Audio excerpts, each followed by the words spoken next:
ระยะผ่านมาสภาประชาชนนครหลวงเวียงจันทน์ได้เก็บกำคำเห็นของพ่อแม่ประชาชนและก็ได้มีการชี้แจงตอบคำเสนอเกี่ยวกับปัญหาไฟฟ้าน้ำประปาและอื่นๆตื่มอีกในพิธีประกาศสร้างตั้งกงจักรและแต่งตั้งคณะสมาชิกสภาแห่งชาติสุดที่10ประจำเขตเลือกตั้งที่1นครหลวงเวียงจันทน์ในวันที่20สิงหาคม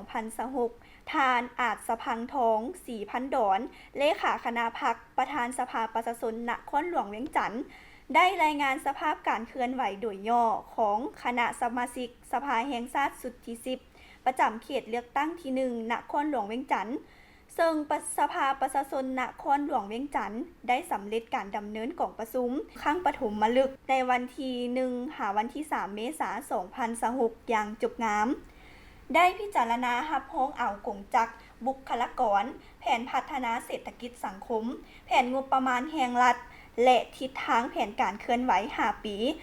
2026หา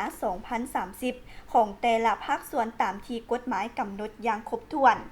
พร้อมนั้นก็ได้จัดตั้งการลงเคลื่อนไหวพบปะผู้มีสิทธิเลือกตั้งในระหว่างวันที่13หาวันที่25มิถุนายน2026นี้